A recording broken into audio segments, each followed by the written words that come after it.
trashy pulp novels of the world have anything to offer? Are bestsellers all they're hyped up to be?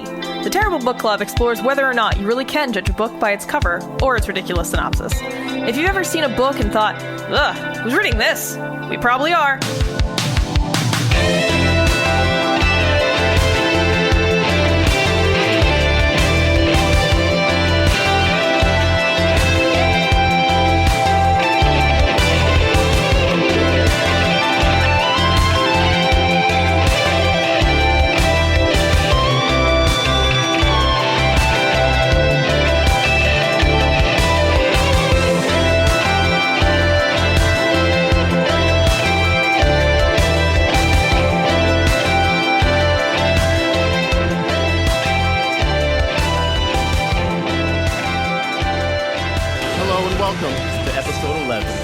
Terrible Book Club. I'm Chris, and this is Paris. Hello. And this time, we read Maradonia and the Seven Bridges by Gloria Tesch. A self-published work, which we've done self-published works before, notably Wild Animus. Yeah. One of our favorites. Though, admittedly, that was accidental. We didn't know that was Vanity Published till afterward. True. We try to stay away from Vanity Published stuff, but this was just too good to pass up, guys. Honestly, I think we should dive into that realm a little bit more, because if we get gems like this one, Yeah. It's probably worth more people's time than like a book that has been popular and reviewed by a lot of people. Because the interesting thing about this book is that it's sort of infamously bad, although there's not a lot of material discussing it. There's quite a few pages that go into some detail about a lot of the stuff surrounding the book, right? But they don't necessarily get into the content of the book itself. Yeah, so I think that's the difference between the show today and all the other reviews concerning more of the author of the book and her and her family's marketing techniques. We're going to try really hard to just focus on the book and its content and its awfulness and not slander the author or her family. Well, but we have to get into we have to talk about some of the surrounding circumstance. Yeah, although yeah. I wouldn't call anything we're doing slander, because I believe slander has to be false for it to be slanderous. Yes, and also it has to, you have to sort of pursue it aggressively, I think. Yeah, we're just two people in a room talking about books that we've read. No, I know. I just wanted to make a point that obviously we need to talk about the heinous bullshit that's surrounding this, but it's going to be brief in comparison to the actual book. Yeah. Well, we hope so. Yeah. We never know how these episodes go out. We come in with a plan. We come out with something else entirely a lot of the time. That's very true. Anyway, so first off, we should establish that this book was written when the author was young. Very young. About 13? She may have started work on it earlier. Yeah, so basically it was written from the time she was 10 until she was 13, I think is something kind of... like that. Yeah. It varies depending upon which account you read. It's kind of weird how the years change. Gloria claims to be the world's youngest novelist, which she isn't. Which is patently false. It's just demonstrably false. Yeah, it's pretty weird. There's the 4-year-old girl that dictated her first book. There's 6-year-olds that have written books. 8. Alexander Pope, who wrote that poem that I read to you earlier in the day, Ode on Solitude, which was kind of nice, actually. Yeah, that was when he was 13. But that Chinese, I think, lady that wrote Swordbird. Oh, yeah. How old was she? 6? No, she was like 11 or something. Oh, okay. But still, there are plenty of children the world over that have written and been published by proper publishing houses. Like a company that took their manuscript after they sent it to them or what have you. Yeah, exactly. So here's another discussion that we should get into shortly before we get into the marketing techniques around Gloria and her work, is that child authors they're judged slightly differently sometimes. Yeah. And should you judge younger authors that complete a work differently than more experienced or seasoned writers? They're all still first-time writers. Even if you're older, you're still a first-time writer, but maybe you have more education behind you or just plain worldliness and experience. I think that the main thing to keep in mind here is sort of the context in which the work is put into the world. So, if you're a 5-year-old and you get a book published and it's just kind of like, hey, you know, my kid did this thing and this publishing house happened to pick it up. Great. Fine. But then if you are, you know, say a 10-year-old and you're writing this book and your parents vanity publish it, and then proceed to sort of curate this fantasy world of celebrity around the child and basically tell them that they're the best thing in the world and that they have all these fans, but really they're not. That's a different thing. You know, if it's displayed as like, hey, my kid did this thing. Okay, cool, whatever, move on. Fine. Yeah, this is presented as like the next step in fantasy literature. This she child thinks she's prodigy the next Tolkien or something. Has written something that is so different and unique and amazing that there's like a video on Gloria has a YouTube channel that she posts some things to. Yeah. And one of them posted a while ago, like years and years ago, was of like this fake, looks fake. It definitely, I mean, who knows? Yeah, it's a fake thing. I mean, it's like a talk show where they're like, or a news show, some kind of mix between the two, where they're covering her books or flying off of store shelves and people are rushing in to get autographs and they get her name signed on their forehead. Yeah, I mean, I think something. that I'm not sure if it was intended to be satirical initially. I don't think so, because the rest of the marketing around this book is the same thing, where she is like supposed to be such a genius prodigy and this work is supposed to be so good that people literally like, there's like a book shop owner person in this video that's like, we can't keep them off the shelves, you know, and then another person that's explaining like, oh, you know, when publishers, they only print a limited run of stuff, so they're, you know, you only have a limited amount of books to grab before they're all out. And it's like, dude, or whoever wrote this fucking video or whatever, if a publishing company publishes a book and they run out of copies because they've sold them all, they're going to print more copies of that book to sell more for more money. That's not how it works. Unless you did a vanity publishing thing and you don't want to throw any more money at it because you didn't actually sell any more books, so you don't have the money to seed your next print run. Right. So, yeah, I mean, whether or not the video was intended to be mildly funny or was supposed to be made to trick people into thinking the book was popular, we're not sure. But all the marketing around this book is in that vein. Yeah, I mean, for example, there's actually a photo. There's a photo where one of her parents, I'm assuming her dad, not really sure, staged, you know, Gloria. He and Gloria went to a bookstore. They removed the number 1, 2, and 3 best-selling books off the shelf, put her books in their place, and then took a picture of it and claimed that her books were actually the number 1, 2, and 3 best-selling books at the time. I don't think you can take the top 3 spots at the same time. You all just get lumped into the one spot that you're in. Well, not to mention, no, I think you can. I think George R. R. Martin's Song of Ice and Fire because he occupied had multiple several books. She put up the one book. No, it was different books. Oh, really? Okay. But anyway, it was like in a Borders or something. You know, I mean, I don't really know how you can go and do something like that and still believe the fantasy. Like, you're obviously physically removing books. Well, we don't know how much she believes the fantasy here. Yeah, we're not in touch with Gloria, although she does have a Twitter, and we now have a Twitter. Yeah. So maybe... Oh, I followed her on Twitter. Yeah, you know. I don't think she'll ever hear this. Let's not touch the poop, maybe. But okay, so here's the thing. So for me, I feel kind of bad for this girl, even though she's fabulously wealthy and can do whatever she wants. I feel bad for her because I think that her parents have sort of molded her brain into this horrifying thing that can't think for itself and that doesn't understand reality.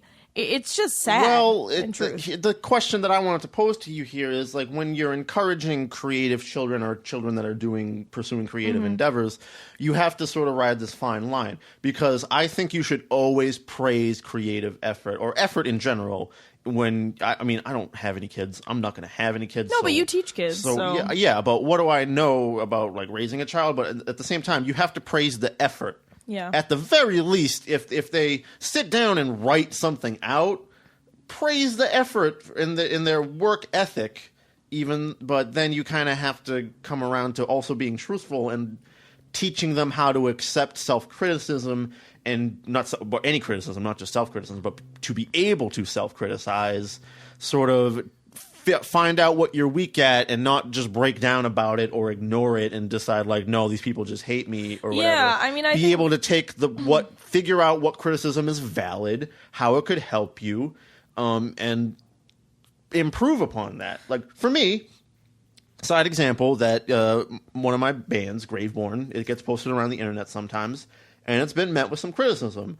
The most one that I see a lot is that it tends to sound a little sloppy at some points because, a lot of metal bands, they edit some stuff to death in the studio. I did some of that. I didn't do a lot of it, and I'm kind of a sloppy guitar player in general, I feel like. So they're valid criticisms, and there were actually other people defending me in YouTube comments and saying, well, I don't know where you're standing as sloppy. It's like, yeah, but I can understand why some people would think that, especially if they're used to listening to tech metal, which is, hyper edited to death. Some of it. And, but more precise than probably how I'm playing. And it probably has something, it had something to do with the tempos I decided to record at. But I've become conscious of that this time, and I'm making an effort to work more with metronomes before I go into the studio for our next album. Yeah, and that's a totally reasonable approach to criticism. You didn't immediately freak out, block those people, disable comments on the YouTube video. They're welcome to. Yeah, which is what this person, which is what Gloria Tesch's family, I guess, has done.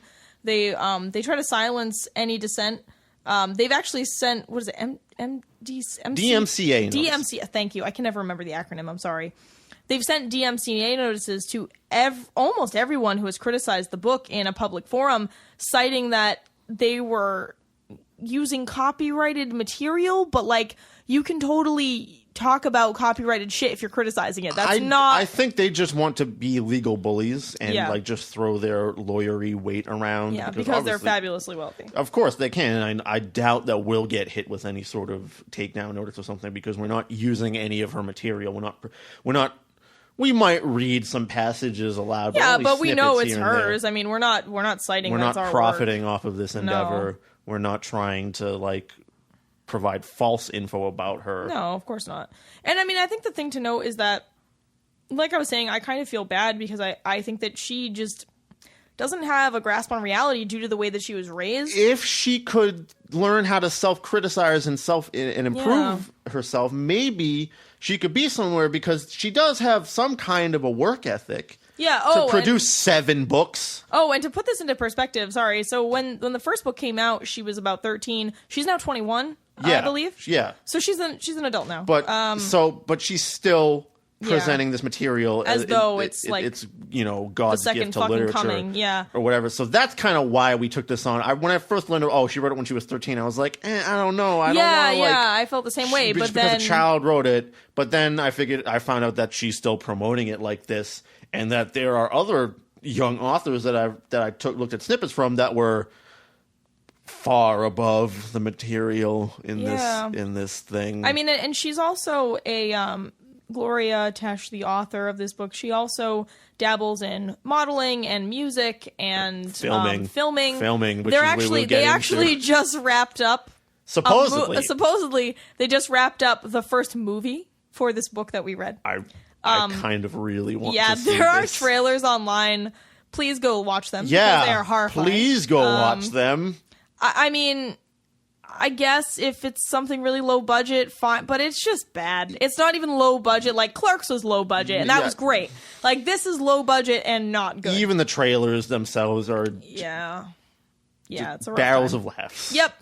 I mean, it's hilarious, but then you also have to think about how sad it is that hundreds of thousands of dollars are being dumped into this endeavor for not, some actors got paid, some directors made a living off of this wealthy family, right? Yeah, so support your local artists, right? Or local artists that are willing to stoop this low, which, I don't know about that part. Yeah, but and, she honestly...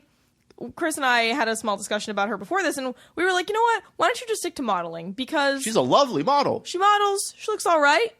That's fine. Do that. She would make a wonderful just modeling. Yeah, clearly, that's where your talent lies. I mean, I know that might sound kind of awful, but you're only good for your looks. Or I know, but realistically, the work that she's produced stemming from her mind is garbage. So, I mean, that's kind of all she has to work with, right? Maybe. I know that sounds really harsh, but it is the truth. It is. So sorry. I think maybe we should start backing this up. Yeah. A little bit by getting into the actual book. Because we've been talking for 14 minutes and we haven't gotten into any of the actual... All right, guys. So let's talk about what we can garner is the plot from reading this. Yeah, this is less of a plot and more of a series of loosely connected events happening one after the other. Yeah, that's kind of good. So it opens with like a weird prologue thing where a teacher is telling his class. Yeah, there's like a professor that like wakes up for work and goes to his class and starts telling Well, he's them, a professor, but at an elementary school, so that's an elementary confusing. school professor. Yes. I mean, I guess you could be, right? Like, you could have worked as a professor before and then teach at an elementary school, but I don't think you retain the title of professor. Yeah, I think that's a little weird. Or anyway. if you did, I would feel like you were a little bit pompous. Like, I am professor of the kindergarten at you this. make the kids call you professor or Yes, mister. Like, that's great. They're going to call you mister. Dude. Anyway. So, you know, it opens with this sort of in media res thing where he is telling this story to a group of children for some reason.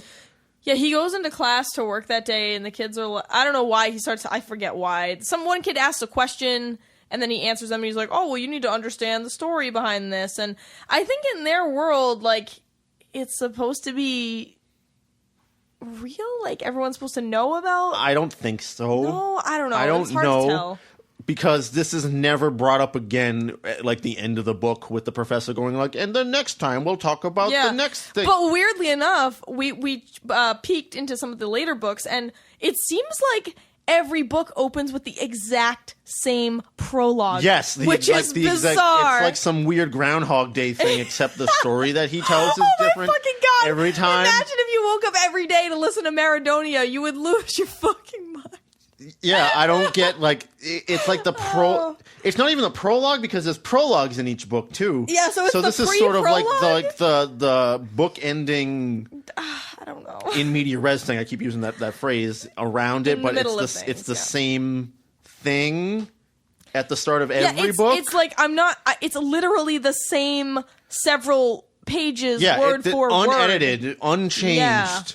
Which is strange. I don't know. Although none of this book was edited ever. No. They claim to have been through some editors or whatever. I don't know how. But if these people were editors, they need to find another field to work in because nothing was edited. Even at the start of this, in this little like classroom scene at the start, we already have atrocious grammar. Yep. Like spelling that sometimes dropped, unnecessary commas and apostrophes. Quote marks that are out of place. Everything's that should italicized be there. for no reason. Sudden dialogue when it was like a descriptive thing. And Surprise, it turns into dialogue! all of a Yeah, sudden it's it's weird. someone talking instead of like the narrator talking. Like you're just supposed to realize that all of a sudden it's switched into the professor or a child speaking or something like that. I mean, and I'm sure we're all, if you guys have listened to these episodes before, you've heard me lose my mind over grammatical and spelling errors and syntax shit. This book broke my brain. I mean, it's like the king of There all was no linguistic errors. There was no editing, no rewriting. No. If there was, then what did you change at the start? Yeah, I mean, in fact, I would go so far as to say you can't really get more than a few sentences before there's a mistake. In some places in the book, there's an error in every single sentence. I mean, it's just... I wouldn't even believe this existed if I hadn't read it myself. There was an Amazon review of this that described it as dripping with ineptitude from every sentence, which is extremely valid. also like the one that there was another Amazon review that referred to it as linguistic carnage, which I think is appropriate. It's an and absolute pretty metal. holocaust of reading. Yeah. It reads like it was written by like an English as a second language creative writing student. Yeah, who was also like 8 years old at the time. And Gloria doesn't seem to like she was raised in a different country or speaks any language other than English, although there's some like little Germanic stuff in here, so maybe she's part and German. I think her mom's Russian, and so she has a Russian and German background, but she was brought up in the United States with English as her I'm first assuming language. educated it seems. here. Yeah. She like on her website and her Twitter, like the first thing before even author, model, or whatever is valedictorian. Yeah. She doesn't say of where or of what. She says it was in the year 2012. So supposedly she was a valedictorian of her high school. Why is that?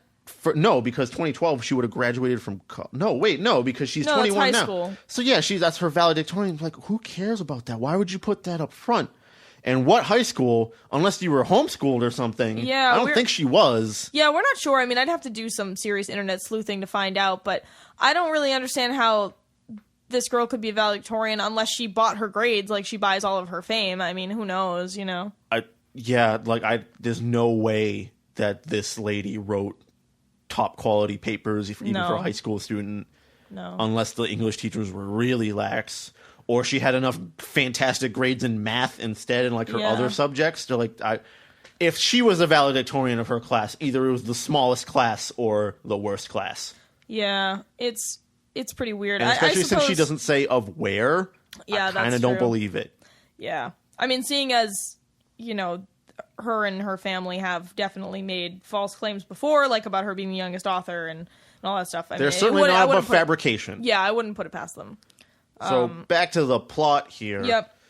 This professor starts reading a story to the children in his classroom, and he tries to set up some backstory, I think, before he even gets into the whole actual plot of this book or whatever.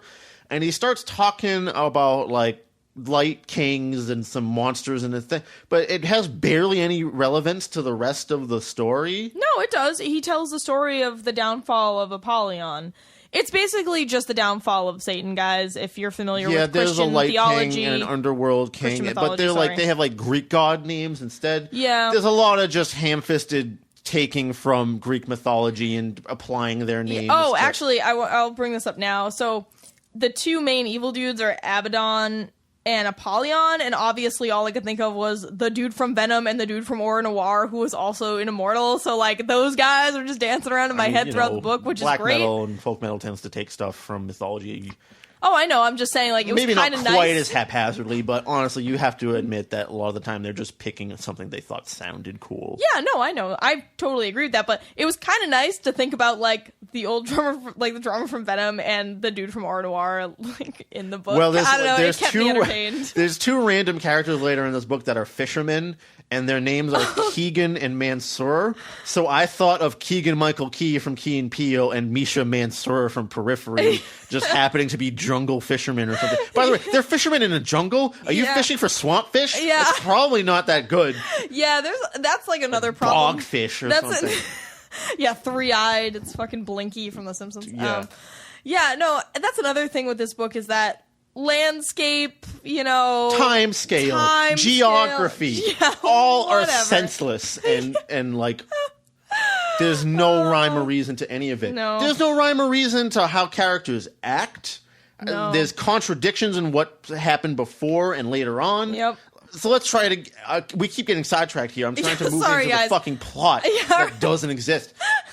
So, all right, this dude starts talking about... the downfall of Apollyon, just if you guys are familiar with Christian mythology, the downfall of Satan, does something to piss off God, gets cast down from the heavenly realm, starts his own sort of deal down below in the story it's technically on Earth, I guess. He lives in a glacier palace at the top of a mountain. Yep. That's made entirely out of ice, which sounds like kind of might have a little trouble walking around there.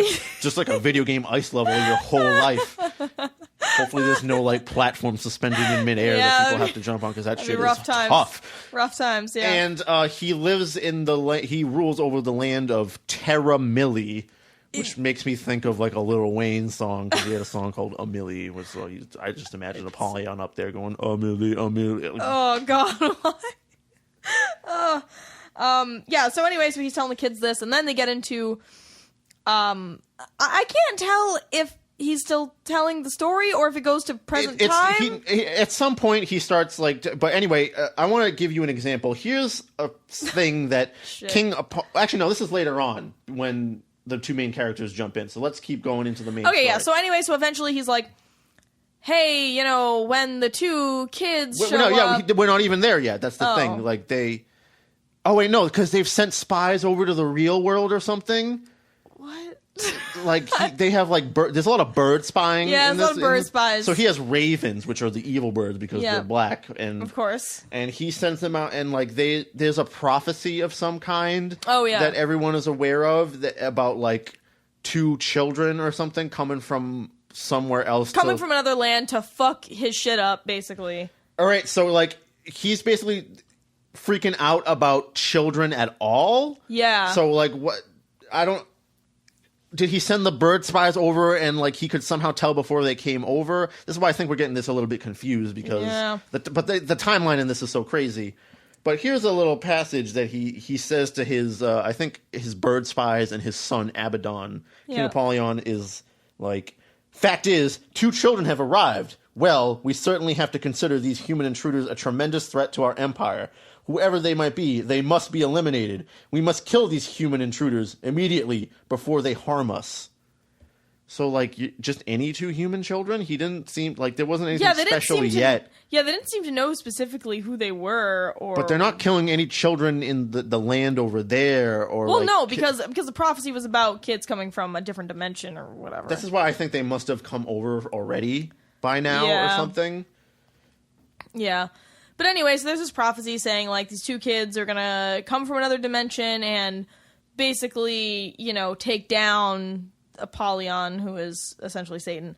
So the kids show up. This is even before, because this is in the middle of the classroom thing that he's talking about King Apollyon giving so the timeline doesn't make any goddamn sense. It's so fine. How does he know about these 2 children? Like, does this later on? I think that piece of the story is actually from later on in the timeline, but for some reason it's in the forward. Fuck it. It doesn't make sense. I'm not going to try to explain There's a lot of stuff in here that's kind of hilarious. Like, when, okay, so there's 2 hoodmen that are brought up in this thing, and hoodmen is not they're like assassin guards. Yeah, they're not like street toughs from like inner Baltimore or whatever, which is what I would have thought they were. But anyway, so when they don't name them yet, and at one point King Apollyon says this, Cabaldo, I know, she is protected by my archenemy, the Light King. So when he first said Cabaldo, I thought it was some kind of curse or something. But it turns out that's one of the names of the hoodmen. I forgot. But he just yells like, Cabaldo! Like, God damn it, Cabaldo! I forgot about Cabaldo. It's Cabaldo and Casimir, or whatever. And then Casimir, like, they get in an argument or something. Oh, God, I'm already crying. Jesus. Because, like, Apollyon gets a little pissed at them and they're trying to, like, assign blame to each other. And that's right. the other one, Cabaldo, turns to the other one, Casimir, and says, You dousel? Oh, yeah! And then the other one goes, I am not a dousel. Doussel. And then they never tell us what I don't know what a dousel is. It's never brought up again. It's not like this thing has any more fantasy words that they bring up because it's just... They don't explain what that is. They don't have another language. Nope. But I am not a dousel. Yeah. Anyway, moving on. Oh, wait, here's another great line. Have you never heard of the code of the hoodmen? There is always the right moment for stealing, Apollyon answered angrily. Casimir stepped frustrated back and asked with a melancholic voice, Why are you so angry with me? That stepped frustrated back is... Get ready for that that's syntax just one forever. little snippet of, like, awkward word choice. And incorrect syntax, or just weird syntax. Anyway, earlier in the God damn it, Chris! There's like a witch named Gertrude. She's like, I am Gertrude, a imposing fairy witch, which is a hilarious name. Somehow that name doesn't instill fear in me. The king was pretty good informed by his border patrol and the hoodmen. Pretty good informed. Yeah, pretty good. How about pretty well informed? How about the king was well informed? No, he's pretty good informed. I'm pretty good informed about these kinds of things. All right, Chris, stop. You're just going to read every other sentence. And it starts with, like, the aphorisms that are in italics all the time. Everything is in italics here. Like, have you ever played a Zelda game, like, on N64 or something, and there's, like, random bits of blue and red text that are highlighted for, like, the important things you should look at? Yeah. It's kind of like you're reading Zelda dialogue, but they italicize random bullshit. Yeah, it's almost like... If I was saying, the fruit sat in the bowl, it would randomly highlight the bowl. Like, capitalized and italicized. Yeah. And there's weird, like, aphorisms that are thrown out here that are italicized when people say shit that's supposed to be, I guess, especially deep. Like, King Apollyon says, the failure to prepare is the preparation to fail. Yeah. Yes.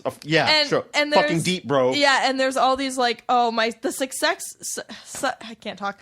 The successor one is pretty funny.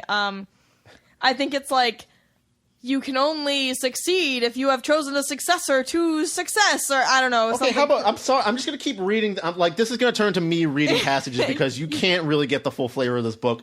How about this one? When electric shockwaves, ponderous thunder, and blinding lightnings, possessive, inflated the hall. Yes, I have that actually in my notes. How does electricity inflate the hall?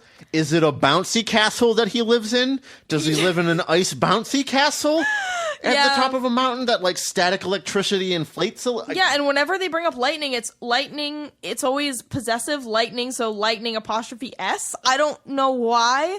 And then there's a sentence where it says, and they avoided the occurrence of that. The teacher avoided to see this occurrence. Avoided to see this occur. That's not how you would say that. That's not words. You see what I mean about English as a second language thing here? It has the flavor of someone who doesn't quite understand grammar or whatever, which even for a 10 to 13-year-old, you should be able to talk and write correctly, or at least go back and read it and be like, oh, what happened there? Because I've written stuff before when I read it back, I was like, what the hell was I trying to say here? I repeated a word twice or something. Okay, I have some other great examples. So, there's a part where they're talking about the evil empire. By the way, the evil people are the evil empire. And they're evil because they're just evil, and why? Because we want to be evil, and they have competitions to be the most evil. Yeah, it's really dumb. So the evil empire, they're having a meeting, and King Apollyon is granting someone like the seat of honor next to him. But in the book, the author constantly refers to seating someone next to his chairmanship. Chairmanship is a position. She's referring to it as though it's the actual chair. You and I got into an argument about this because I hadn't read to that part yet. Oh, yeah. And I was like, oh, no, it means like, you're seated at the right hand of the person in this position. Like, you're his go-to person. But then I read it, and no, they're talking about the actual to the right of his chair. But she keeps saying chairmanship, and that doesn't make any sense. Oh, one of my favorites is frenzy silence. There was a frenzy silence. Yeah, there was a frenzy silence. What the fuck does that mean? I don't know. How can you have a frenzied silence? Alarna marched fast forward and pushed Maya rude aside. What?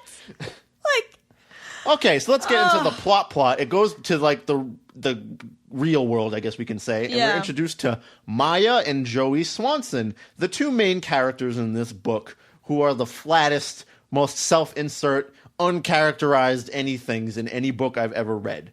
Yeah. Maya is slightly older than Joey, I believe, and she's supposedly described as someone that's like, I don't think she's described as anything.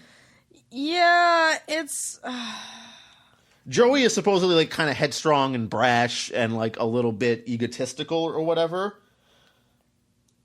All right, Maya's character was different. Although she was beautiful and stood out of the crowd, she was a very shy person. That's it. Yeah, and basically like Chris was saying, they're very flat characters. Again, this is a book where people don't talk like humans. The dialogue is really strange, rigid. Excuse me. So basically, this brother and sister, they moved to this new town called Oceanside, which is in Florida. Which, I mean, spoiler: the author lives in Florida, so no shit. Also, it's clearly based off of her and her brother. Yeah, and she stars in the movie as the main character, so it's a Mary Sue thing. Anyway, they go to school. They have kind of a rough time. Somehow, time flashes forward 9 months or something, and it's the end of school, even though it was just September. And they go to this beach, they go into this cave, they touch a statue, they touch a mermaid statue, it causes a rift in the time-space continuum. That's later on. Let's first talk about, like, they're in school.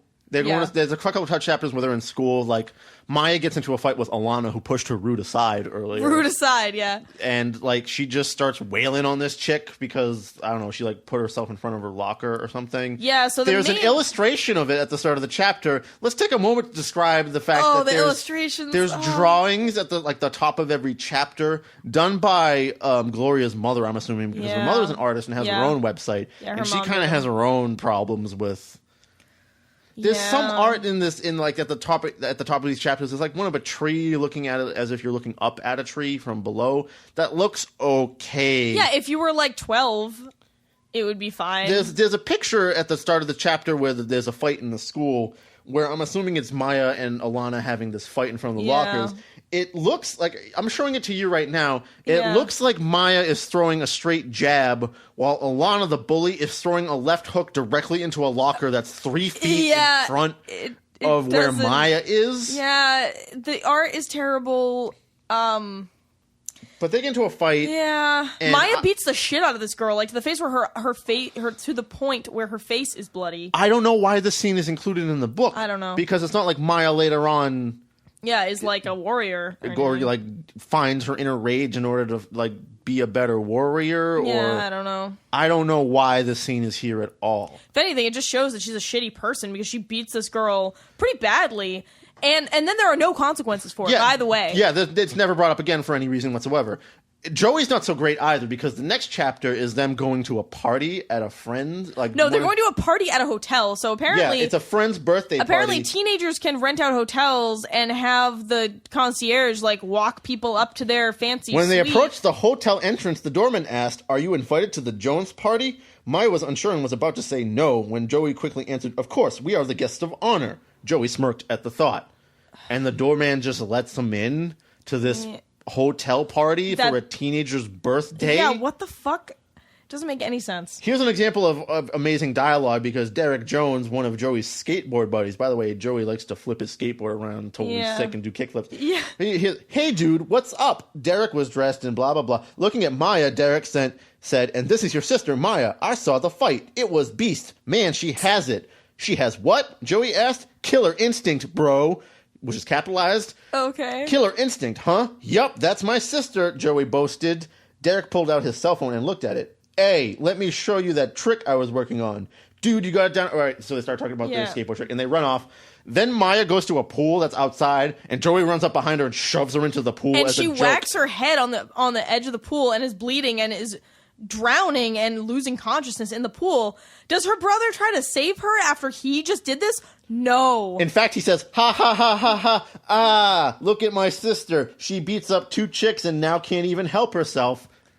What the fuck, dude? Yeah, and so, like... By the way, one of the doormen jumped into the water. Yeah. He immediately pulled Maya out of the pool and pressed the remaining water out of her lungs. Pretty sure you don't iron out drowning. That's a really weird description of CPR. Yeah. I'm just going to flatten you out a little bit until all the water's gone.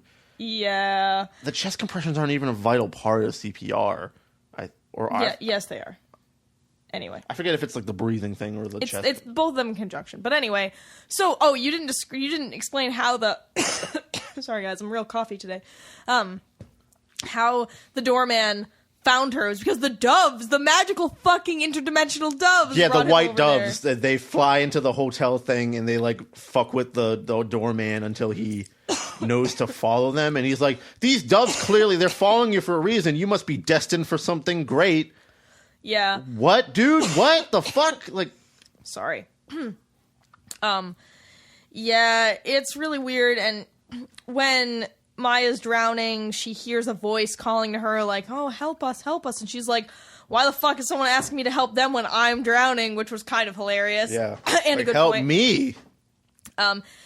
Anyway, then a couple days later, they go down to this cave, they touch a mermaid statue, they cause a rift in space and time, and end up in Maradonia. Yeah, like, I think some hoodmen were following. You should take a drink of water. Yeah, or something. I'm sorry. Jeez. I don't know why I'm coughing so much. That's why you should always have water on hand when we're recording or whatever. Shit. It gets real hacky. Take this, I'm sorry. Yeah, it's a little sugary, that drink. This is gross. So, but yeah, you just need to lube up the vocal cords a little bit. I'm going to take over here.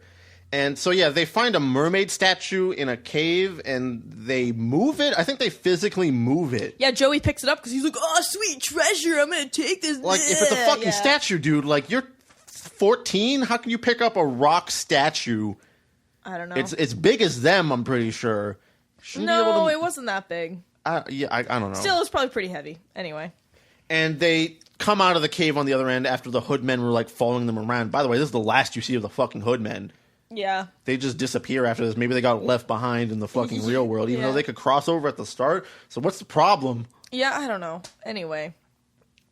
So they end up in this new world, Maradonia. and they run into a grasshopper dwarf. Yep, and then an elf frog or something. That's and later then... on. First, the grasshopper dwarf is like, oh, yeah, no, welcome to the land of Maradonia, where you fucking...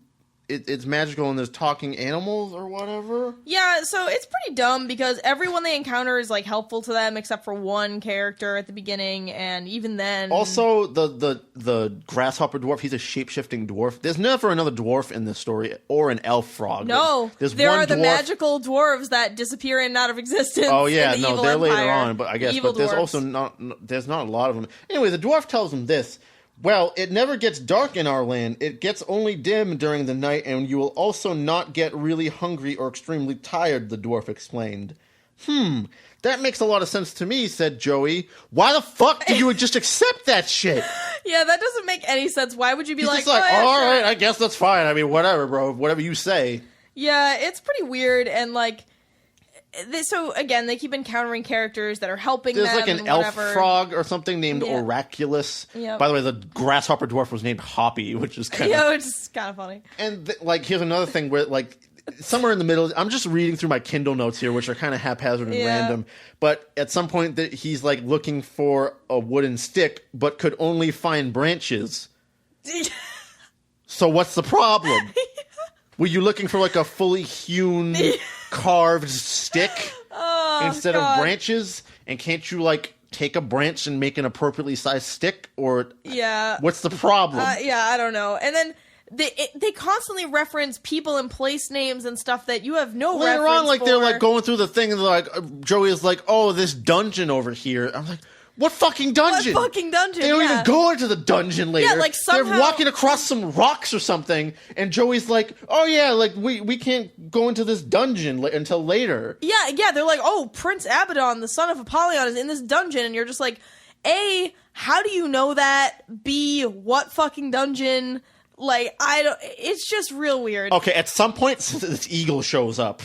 Oh, the rad-ass eye eagle? Sagita? Vegeta? Looking for Kakarot. Sagita. I'm going to call him Sagita or whatever. I don't know. He's this eagle that apparently is covered with eyes all over his wings and body, which is some Bloodborne shit right there. This predates Bloodborne, so maybe they stole their idea from Maradonia. No. Anyway, he lets Maya and Joey onto him. If you're covered with eyeballs, wouldn't you be super sensitive to people just sitting on your eye wings? Yeah. Just they're grabbing onto his eyeballs as they're flying. It's like, ow, fucking ow. Just imagine someone poking you in your 100th eyeball constantly as you're flying around. By the way, then this eagle starts talking about oh, you're obviously the prophesized two children. Of course you are. You have to go through these 7 tests. Yep. Or whatever, but he's not you have to go over this river. I'm not going to just fly you over this river.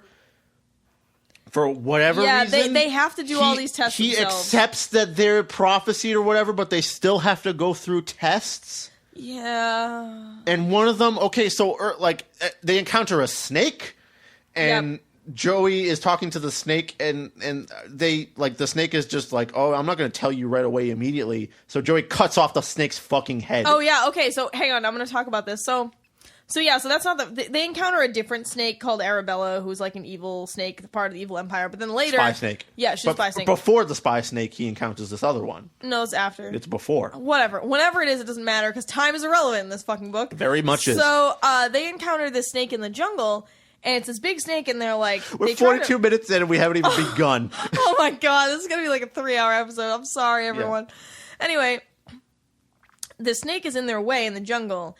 And they try to talk to... He talks to it for 2 seconds and is like, yo, can you move out of the way so we can get by? And the snake's like, no. And he goes, fine. Cuts its head off and keeps the snake's head. A couple chapters later, Joey is talking about how, a real leader solves problems without resorting to violence. Talks about how it's wise to resolve conflicts peacefully. And it's you just murdered that snake a few hours before. You did not resolve that. I'm not sure what days, time and days are like not over here. that long ago. Yeah, there's lots of contradictions like that in the book. But as soon as they arrive in Maradonia, they're getting all this help from these mythical creatures that are like, oh no, you're the prophesized two children. In fact, they call them the Encouragers. The Encouragers! Which is a hilarious name for prophesized, we're just going to encourage you really good. And so they start having to go through tests that the eagle tells them about. Yeah. It's like, oh yeah, you have to go through the 7 tests. The snake thing was apparently the decision tests. I'm not quite clear what all the other tests are in this book. Because they kind of drop it. They don't tell you which one is which test. Nope. Before, after. They make up names for, like, Joey's like, this must have been the decision test. Yeah. He just decides that it was. Yeah, by the way, so the title... Isn't everything a decision test, though? There's another one that's like an obedience test that he just... I forget what that's about. I don't remember. Maybe there's a sobriety test later for whoever wrote this fucking garbage. Oh, God. Yeah, I mean... So the 7 bridges in the title of the book are actually these 7 tests they go through. But there's no bridges. I think there's 2 real bridges and the other 5 But those aren't tests. I know. Actually, I think one of them is. It doesn't matter. Anyway... As you can probably tell, in this book, there's lots of parallels to the Chronicles of Narnia. It's basically a really, really shitty Chronicles of Narnia, where there's an alternate dimension, child saviors that were prophesied, and animals that are deities and that help you. High in the sky was Sagia cruising. There's another sentence for you, just to interject. But... Very weird use of passive voice. Yeah, I don't understand. And there's, like, these other monsters, like, that are also eagles, or, like, they also have eyes on them. There's, like... Oh, there's Thor Cow. Cato, I think. Cato is Thor Cow. And Dionysius. Dionysius is... Another eagle. They're all birds with eyes on them. No, Cato is a cow with wings. I guess he is. I'm going to just accept whatever you just... Because, like, the descriptions are so... No, I only knew that because I looked at the encyclopedia of names in the back. Yeah... So they start, like, these mythical creatures start helping them a little bit. Like, the eagle ports them around for a couple of the tests and then just abandons them. He's like, I fucking have faith. You can do it. See you later. Good luck, asshole. But I'll always be watching you. And not helping you, though. So what the fuck? Like, he accepts that they're the encouragers. Yeah. But still needs to put them through the tests. Yeah, because you gotta make sure they're loyal, dude. I don't know. I guess there was a loyalty test somewhere. Maybe. Oh yeah. Then they start talking. Joey and Maya start talking about, like, how much they've grown. Yeah, after like a couple of hours or days, like it literally cannot be any more than a couple of days. I've grown 10 years the wiser, Maya. We're so smart now. Because I came up with some fucking shitty aphorisms. Yeah, it's pretty. What is it? Today a reader, tomorrow a leader. Yeah, like I at some point in this book, I felt like the author just interjected every phrase she had ever seen on the wall of her elementary school as a child. You know, they have all those motivational posters. Yeah, there's a lot of that. It's like that all the time. Like every time the character's supposed to give like a deep speech, there's like some italicized saying or phrase or proverb or whatever that's garbage. Super dopey and like I don't even think they would be on the school in elementary school because you would come up with better shit. Although today a leader, tomorrow a leader is definitely some elementary school shit. Read this Maradonia book and then become a king. Like, okay. The man who wants to lead the orchestra must turn his back to the crowd.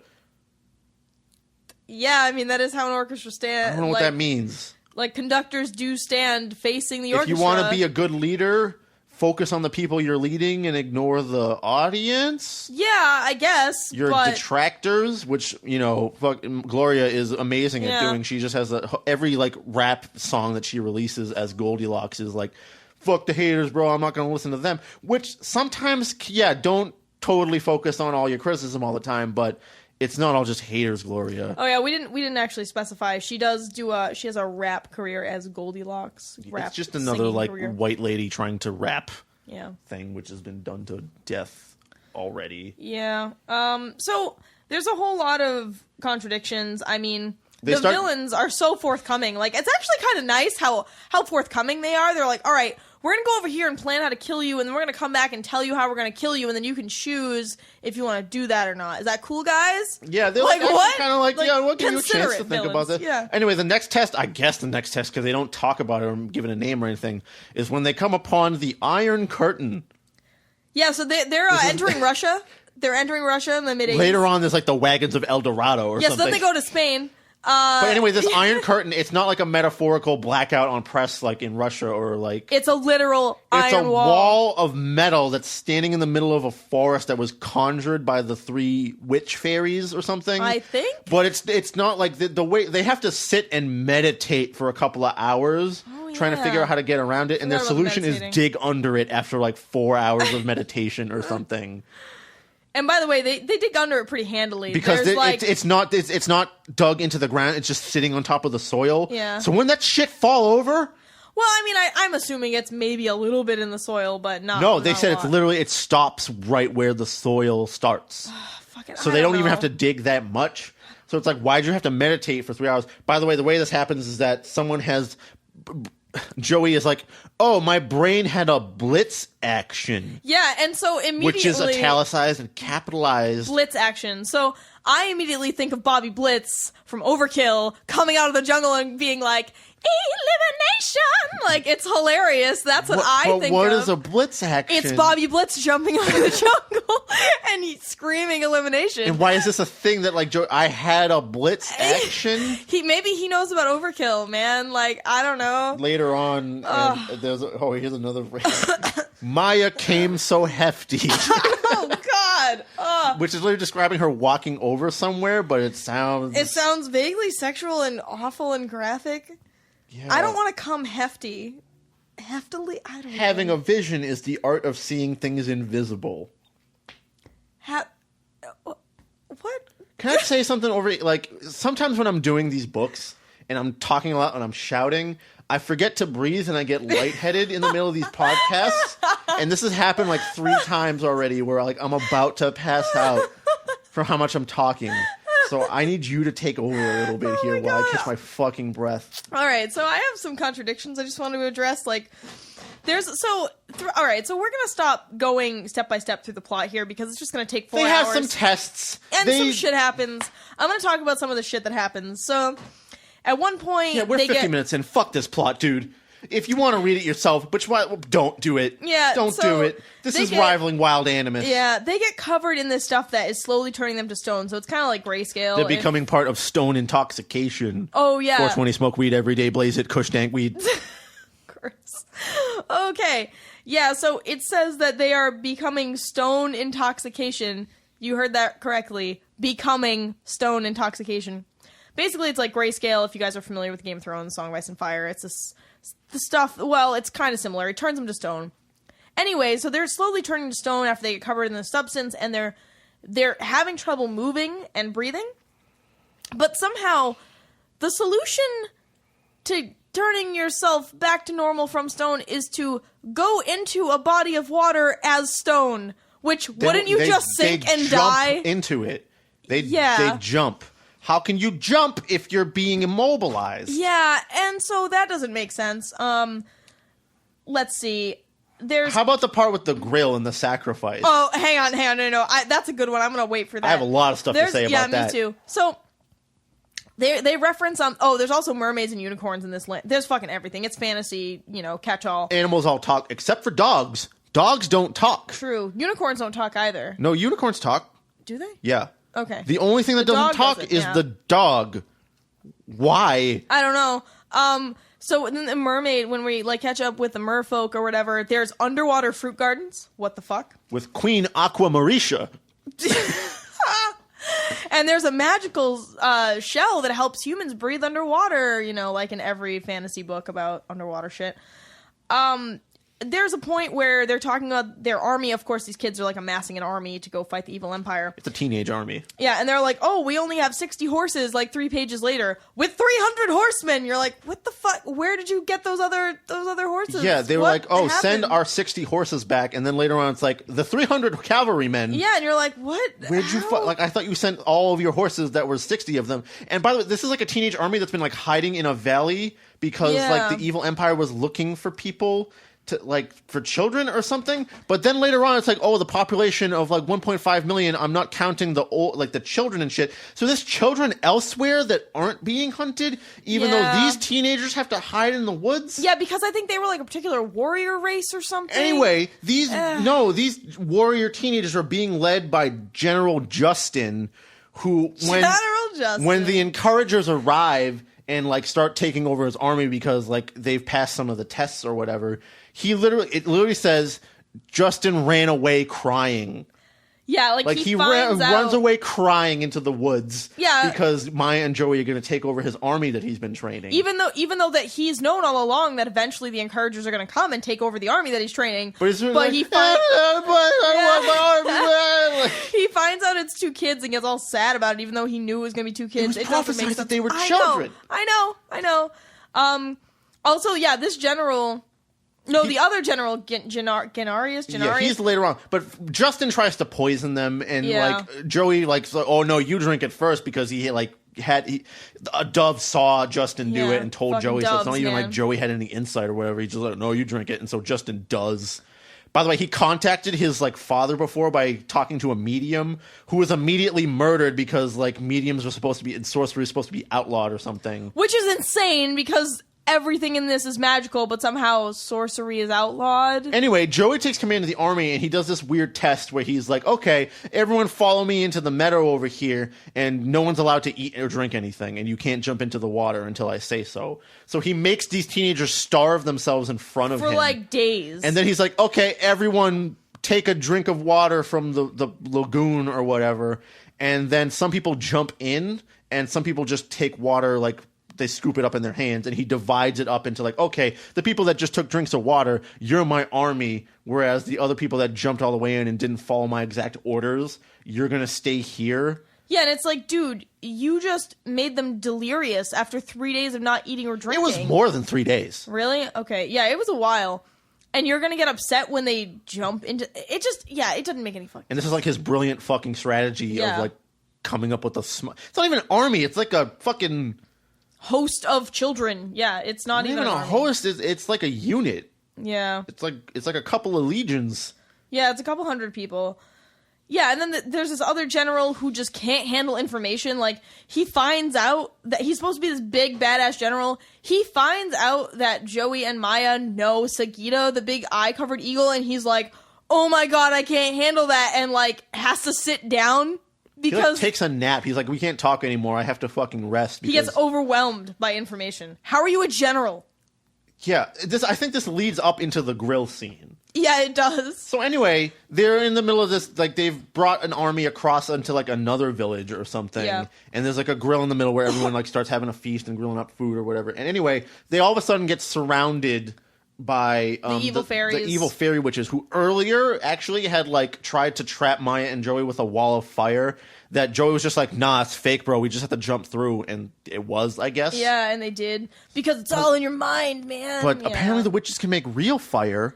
Yeah. Why wouldn't they have made the real fire right there? No, it was real fire, but you see, Maya and Joey had enough faith so that they were able to conquer the evil fire. That's what it is. It's I about thought it was just faith. Fake fire. No, it's very Christian in that Maya and Joey succeed because they have faith and they believe that they are good enough to get past the evil things. That's how this whole book works.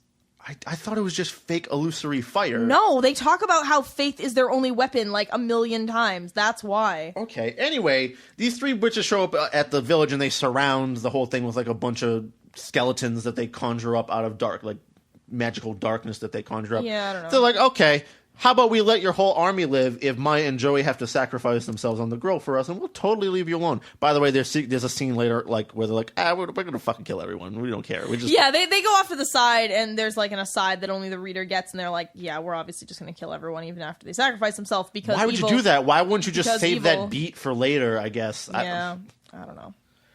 Anyway, so so this girl like the way the witches threaten them is like they keep saying like, as I said before, and I will say it again, we will smash you once and for all, and then we will burn your bodies with fire and blow your ashes into all 4 directions of the earth. She says that like 3 times because I feel like she like thought of it beforehand. It was like, this is gonna be good. I'm gonna smash you all up and blow you into the 4 directions of the wind. She keeps saying it over. That's the only thing I can fucking think of. Yeah, and I think this is actually one of the parts where we encounter the casual racism of this book, which is understated and ridiculous, where there's so in this book we were saying how the characters are really flat and stuff, and that goes for describing physical appearance as well. People very rarely get described physically. Like, there's a couple of passages where it's like she had brown hair, or yeah, it's like real. Scanty. You don't build get descriptions. No, or like no ages. You don't get anything out of. So really, you're just reading names that have no connection to anything. But if a character is black, you are told they're black, and you are given a description. You are constantly reminded. Yep. The two black village leaders, the black witch, this one black man. And yeah, like one of the mermaid, I don't know, there's some mermaid or warrior or something who is the prettiest black girl on the earth with her curly black hair. And you're just like, oh God, why? It's like every other character doesn't have to have their skin color described at every turn, but every time a black character does something, it's made a point, by the way, they're black. By the way, they're black. Yeah. Hey, did you know they're black? Which, fine, I guess diversity in your thing, but like, why is this the only one that you keep saying, by the way, they're black? Yeah, and same thing, one of the evil fairies, Ciara, which is Michael black. Cera. Yeah. Michael Cera, the evil witch fairy. So she's black, and they just... Michael Cera's black? No. And yeah, it's just really weird how the only people that get described frequently and in detail are the people that are not white. So that sucks. Anyway, back to this grill scene. So in the typical Christian fashion, you have the two people of faith willing to sacrifice themselves for the larger good on a crying fire. all the time, and like they're accepting their death. And then Joey, what does he pull out? Oh man, you're gonna give this to me? Yep. I'm gonna get this? Yep. Yes. All right. This scene in the book had me crying from laughter. So when Maya and Joey enter the other world, they have backpacks on with stuff in it because they knew they thought they were just going to go like spelunking, like walking around caves or whatever. But they said pack some extra stuff. So they still have these backpacks with them all these days or weeks or months later or whatever. As they're climbing onto the pyre, Joey opens his backpack and pulls out Fluffy. Fluffy is a stuffed bear. Mind you, Joey is supposed to be somewhere between 14 and 17. Still carrying around a stuffed bear, which, whatever. I'm not going to begrudge him that. But he stands up on this pyre and, like, holds Fluffy up and goes into this weird eulogy for Fluffy. Did you find it? No. Where he's like, if I'm going to die, then Fluffy's going with me, and Fluffy's death will be for all of you. And it's just like, this is the most bizarre scene. I had this teddy all my life. When I turned 5 years old, I got Fluffy from my mom. Fluffy was my friend and my companion. He watched me every night from the right side of my cushion. I took him with me on all vacations and trips. Now I'm the commander of a mighty army, and Fluffy will die with me. Yeah. Fluffy will also die for the freedom of our men. Fluffy will die for the freedom of our men. I cannot imagine a better example of how terrible this book is than that scene. It's just so perfect because not only is there, there's mistakes in there grammatically and syntax wise and stuff like that, but just the concept that a teenage leader would eulogize his stuffed bear when he's about to be burned alive. Like, what the fuck? Anyway, they're about to get burned alive, like the fires are starting or whatever, and they're saved at the last minute when Joey finally accepts that he's going to die and says goodbye to Maya, and then all of a sudden Sagita and Kato and Dionysus appear out of thin air or whatever. By the way, everyone fucking just materializes and disappears in this book, just at will. Just it's like literally like when the scene is done, you just disappear into thin air, and that's how they get out. Like they somehow protect Maya and Joey, and they like cast fire down upon the army so the evil witch fairies have to run away. And that's how Maya and Joey get out of that one. But later on, it talks about how, these mythical creatures only come to you when you have the greatest faith that you're still going to survive, that you're still going to pull through.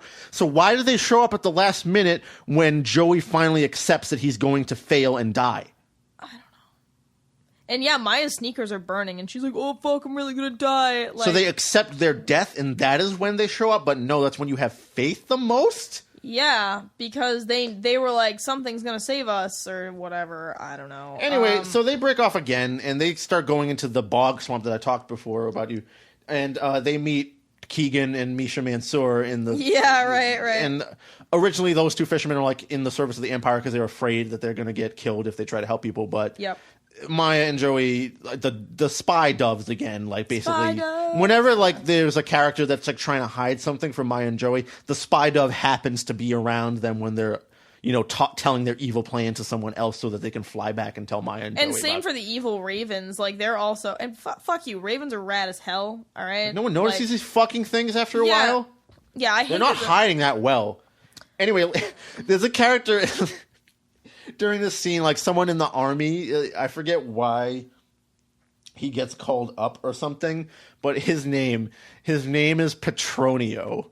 And to me, I started laughing because this sounds like a character name in a Shakespearean-style play by T-Pain. I don't know why you thought of T-Pain. I mean, that's because he has funny. songs about Patron all the time, the liquor. Oh, okay. So it sounds like some like liquored up T-Pain character.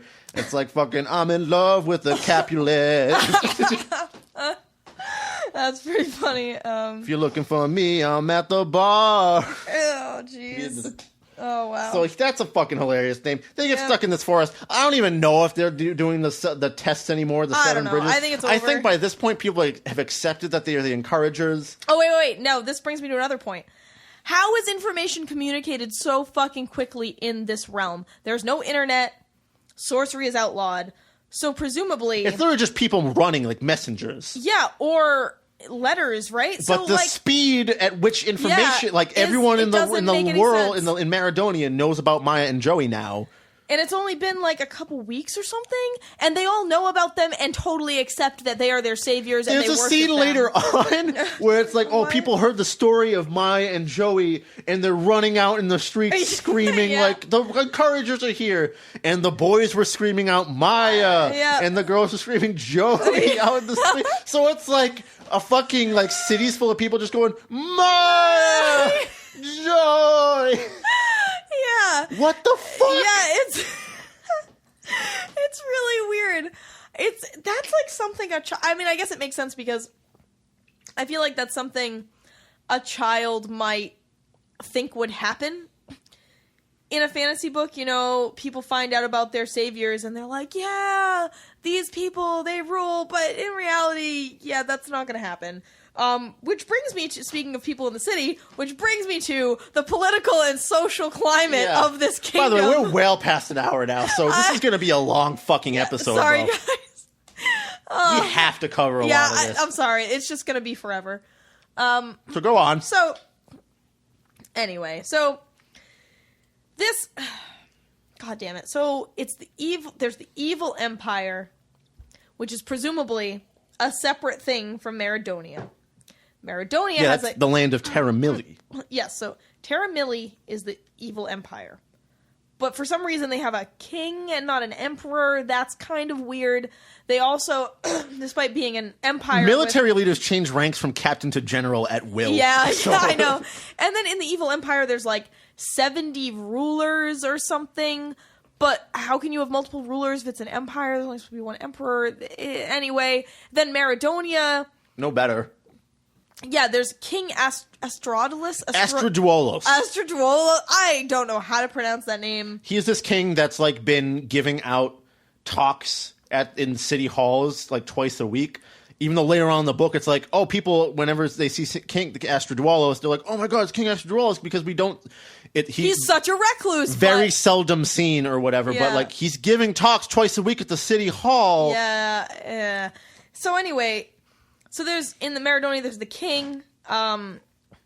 There's no discussion of queens or princesses or Just the princes. king. Just the He king. lives on a not estate or something because He lives like in a cabin. Maya and Joey are brought to him and they're like, "Where's the fucking estate that we thought? You know, he lives in just the woods out here in the cabin." But then later on in the book, it's like they are brought to the estate of King Astraduolos. Yeah. They call it the House of Kra or something. Yeah. Where at first it was like just a cabin with some shitty rooms, and then later on it's a fucking castle. Yeah, I don't know if it does change. And the to a king castle. only like there's a weird thing with people No, shining. I think you're thinking about City Hall. No, No? I'm telling you that Okay. this happened. Anyway, there's a room where the king hangs out where there's like nothing in there. There's just like a couple of chairs. There's no lights except for the king who glows. People glow randomly in this Yeah, book. if they are super faithful, they glow a bunch. So like Maya and But- Joey are gradually getting brighter. Like Only sometimes. yeah. They're only glowing. Like the king is only glowing in this one room where Maya and Joey have to shield their eyes But Yep. outside, he's fine. Like, he's, Yeah, outside the glowing ceases for some reason. It's bizarre and inexplicable. But back to the social political climate. So, in Maradonia, there are supposedly 24,000 people in administration, 6,000 judges or court officers, 4,000 police, and 4,000 musicians. But musicians then, are like appointed political Yeah. positions, apparently. Yeah, which great. Cool. Yeah, can we live there? So all right, that's what 38,000 altogether. So there's 38,000 people running the entire kingdom of Maradonia. But then in one city, there's 1,100,000 fighting men, and then 470,000 fighting men of a different race, and that's not even including the men, women, and elderly. children who do not fight. So. Very Holy admin shit. heavy, which But- I guess, but like, Well, no. I'm saying, like, if one city has almost 1.6 million people just of fighting, not age, but, suitable for being a military warrior, service. then there's Or all a of these other warrior, people. which is a typo in this book Oh, there, yeah. where it's like all the warriors stood about in their armor. yeah, the warriors. So there's 1.6 million people capable of fighting, and then God knows how many other people who aren't. So let's just say twice that. Let's say there's 3 million people in a city. How then, over the entire realm, are there only 4,000 police? If one city has like 3 million people. Yeah, I'm sure I don't there's understand. like more than 4,000 police in the New England area. Yeah, like Never mind. I don't understand. And even for one city, that wouldn't really be enough for that many people. Like, the numbers don't crunch appropriately. It doesn't make sense. Anyway, yeah, so they get led up to King Astraduolos in his not estate at the House of Kra. Right. Depending on what day you're fucking coming at it, apparently it shapeshifts or whatever. Yeah. And he's like, oh, I've been waiting for you guys for forever, and I know that you're the encouragers now, so I'm gonna... You take your army of 300 and go to this pool of blood out near the rivers or something, because I jumped in there one time... and it made me invulnerable to the powers of evil. Yeah. Because, turns out the reason why is because when Apollyon was first rebelling against the King of Light, whose name is Ruach or something, which is only mentioned like a couple. So when Satan was rebelling against God and God cast him God down. got real petty because Satan built a castle at the top of a mountain, and he threw the mountain into a lake. Yeah, he was like, Which doesn't fuck seem your like mountain. it would fit or whatever. Yeah, I but don't know. that tainted the lake water, so it's like a blood pool. But if you jump in there and let yourself dry off naturally, you will be invincible, encased in the protective magic or something. By the way, Apollyon doesn't know this. Even though it was happened to him. Yeah, even though... Okay, so Apollyon was rebelling against Ruach, the god, the King of Light. King of Light gets all mad about his estate, rips this mountain off, throws it into a lake. Then Apollyon proceeds to forget this ever happened and doesn't know that there's this pool of invincible blood somehow. And King Astradulo sends Maya, Joey, and their army off to there to get, because it's a secret. How is it a secret? How is it a secret? Why is it a secret? Why wouldn't you put your normal army in there to begin with to fight the powers that be? Why do you need Maya and Joey to lead people? Why only 300 people? Yeah. None of this plan makes any fucking goddamn sense. No, it doesn't. It's really bad. Why? I don't know. Why any of this? I know. I just still can't get over the whole... Oh, I didn't know anything about this pool of blood, even though it was my castle that because what happens it. is the witch army surrounds the 300 people again. They try to burn them to death with a cushion of burning snowflakes. Apollyon describes it as our famous heat cushion of... Famous glowing heat cushion of burning snow. That is the exact quotation. It sounds like a Guy Fieri dish to me. Yeah, and also, burning snow? I mean, whatever, cool magic, whatever, right? Snow can't burn... No, you're just raining fireballs down on people. Don't call it burning snow. I don't fucking know. Oh, God. And so, everyone is invincible, and that army runs away from the people, the 300 people, that except for like 10 warriors that showed up late and were like, nah, we're fucking fine. We don't need that shit. Yeah, there were like 10 warriors that were like, nah, we cool. We don't need to be in the invincible blood. And then, of course, they're the first 10 people to die. They decide to bury them in a D10, essentially. Yeah, like a 10-cornered coffin. A decahedron. So each warrior has their own corner in the casket, which is respectful. How about you get, I don't know, man, that, like shoving them in a corner of a D10 casket seems a little... I thought it was hilarious. I don't know. Let's talk about some other things. So, teamwork is evil. Teamwork is evil. Yeah, only by the evil way. people do teamwork. Yeah, what? Even though that's what the army of good is doing? Yep.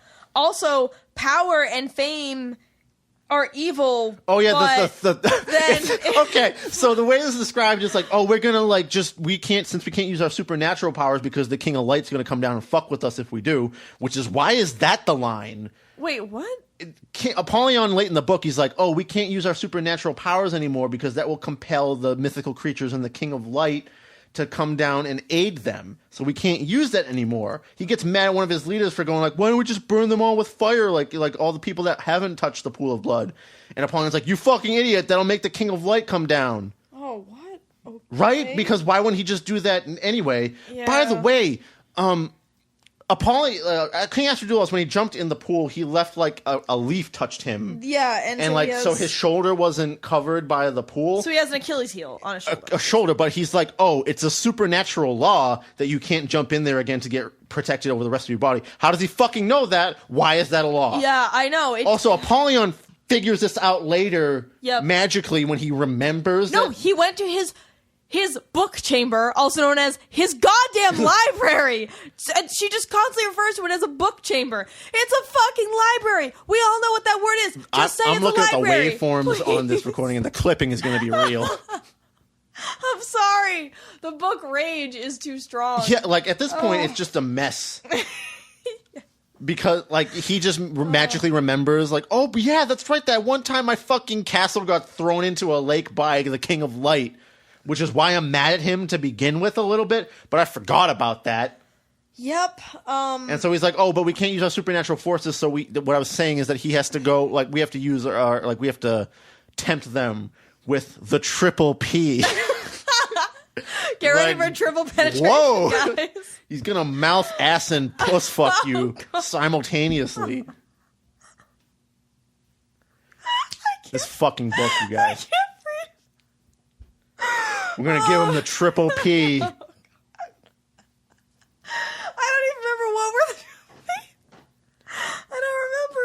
Oh, God. By the way, the climax of this book was when they invincibly resisted the army, and then the army ran away. That was like the big moment of triumph. And I didn't realize that. And the book kind of suddenly ends, and you're like, no, there's what? like 11 more chapters of like wind down or something where like people are being told about this, and then that's what I mean. Yeah, and then the everyone's book fucking partying and rejoicing like they just won the war when like you didn't even do anything, you just didn't get killed. Yep. Because you jumped in this pool that you didn't have to have Maya and Joey lead you to. You could have had the king fucking lead you to that, but he's apparently keeping it secret for some fucking reason. Yeah, I don't know. Back to my earlier point about how they're talking about how power and fame are the root of evil. I mean, also love of money. But the king is super powerful and famous, and so are the encouragers. So I'm a little confused about how two of the three things that are the root of all evil are also present in the supposedly good guys in the book. I mean, I don't know. Does it only really complete the trifecta of evil when the love of money is added? Who knows?